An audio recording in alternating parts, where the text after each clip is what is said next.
Hi, my name is Lina Hoshino. Thank you so much for inviting me. And Grant, do you want to introduce yourself? Hi, I'm Grant Din. I'm calling in from Oakland, but I've spent a lot of time up in Petaluma lately, helping on this project. I do want to clarify that I'm not coming from Petaluma Historical Museum, nor is Grant, but we're working in partnership with them to develop an exhibit and programming. First of all, thank you so much for inviting me, and thank you, Jean Chan, for inviting me here. It's such a privilege to be able to share. I have to tell you about this project, the Chinatown Unearthed, Facing the Past and for a Better Future. I'm not used to presenting, so I'm not very slick. So I'll just let you know that right away. But please go ahead and yeah. So that's me on the left side, and the right side, that's my husband, Angela. We used to own a pie shop. And this is where the story begins. I'm sharing this with you because I wanted to introduce myself a little bit. I studied art, which meant no jobs. I do a lot of things. I was a filmmaker and graphic designer, pie shop owner, and now I'm a healthcare interpreter. And I'm also on the side. It's almost like a full-time job, but it's all volunteer with Grant, developing this exhibit. We opened the shop about 15 years ago, 2009. The first in downtown Petaluma. If you know Petaluma, then you could picture it, which is great. When we first opened, this couple came in to our shop. Turns out they had an office called Archaeology Resources across the alley from our pie shop. And he said, we chit-chatted about this. And of course, he's into history because he's an archaeologist. Like, did you know there was a Chinatown in Petaluma? And I'm like, what? I mean, there's not a sign of, Chinatown if you go there. Nothing to recognize that existence. To ever run a food business, it's really all consuming. I was really too busy to revisit. Then the pandemic happened. Petaluma is my home. This is where I live. I have many friends now here after living here for quite a while, but I never felt entirely easy. Like it didn't feel quite right about being Asian here. It's probably like Marin, kind of isolated. But when the pandemic happened, things kind of got bad. I encountered somebody called me an invader, and I'm like, what the heck? A few of those incidents occurred. I had to do something about it. And one of the things I did was to look into that history. I looked into newspapers. It's not that hard to find them. They're available through the library and online, so you could search. And lo and behold, I found dozens of articles about writing about Chinese people in Petaluma was a popular thing to do, but not in a good way during the 19th century. So I decided to go back to Bill Root, who was the archaeologist, and I interviewed him. And this is the first story I wrote for the newspaper during the pandemic. It talks about what he found and evidences. This building, I don't know if you know this area, it's called the Theater District. This is actually a rendering, it's not the real thing. Bill Root dug this before this development happened. And this is what the construction site looked like. They were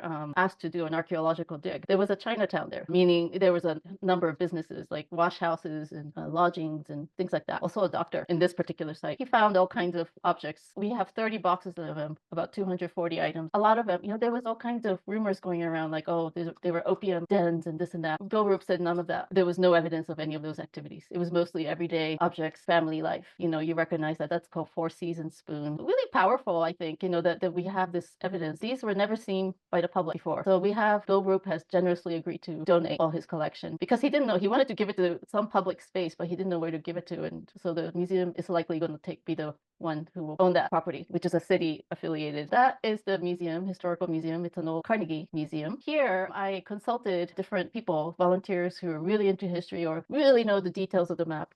Terry Park in particular was really amazing. He was able to pinpoint where all the Chinese businesses were and people living there. And that's kind of tricky because maps are not the same anymore. And so we created this handout. I don't know if you can see really well, but this is pictures of downtown buildings today. All of the buildings at Chinatowns where Chinese businesses were housed are gone. In the newspapers, they were described as shanty. They were typically wooden structures. Terry Park worked on figuring out where they would have been based on information that he had access to. So if you walk downtown Petaluma, you'll find out that a lot of it was actually once Chinese people's place of work or business. And there was a lot of racist scapegoating that happened. Turner Hall, also right near downtown, was where they had anti-Chinese league meetings, weekly meeting to drive out the Chinese people. This was in the late 1900s. And Grant, you could be more accurate about date if you like, correct me, chime in. And I should mention that Turner building was in the same block as where there was a Chinese school, Chinese laundry, Chinese dwelling. It's kind of amazing to me that it was all in the same block, just on the other side. And then also there was a lot of businesses that burned out, particularly wash houses, while the newspapers never really claimed that there were arsons based on patterns from other parts of California where a lot of arsons were able, there was a lot of proof for arson and citywide effort to burn down Chinatown. Many of us suspect that it was intentional. So this guy is Thomas Geary. Geary Act. Have you ever heard of that? That's Geary. Thomas Geary started his career in Petaluma. He had an office just one block north north from my pie shop, and 2 blocks down south was the anti-Chinese League meeting place. So all these green spots are Chinese places. This is downtown Petaluma. Here, I'm just trying to point that out because that's a part where we want to rename.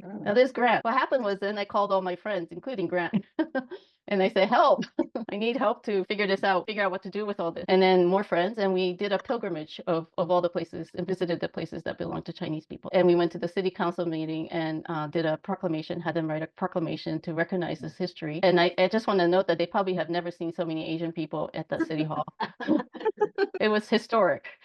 And then 2 kind of major themes came out of this. One is that we are developing an exhibit in the program paired up with traveling exhibit that exists already. And that's going to be happening at the Library Museum on April 17th through June 7th, something like that. And then the second theme is that we're trying to rename the Center Park, which is that arrow that I showed you, to Petaluma Old Chinatown Memorial Park. And so this is what the flyer looks like. And that's the Library Museum where we're going to have the exhibit, so our banner that we're designing. And that's the flyer. We have a wonderful programming happening. Music, poetry, talk. Grant's going to give a genealogy talk, calligraphy, and then we're going to do digital storytelling for people who live here to share their stories today. And then also just real quick, the renaming Center Park to Petaluma. That's in the work. We're hoping, crossing our fingers, that it's going to happen. So that's downtown Petaluma.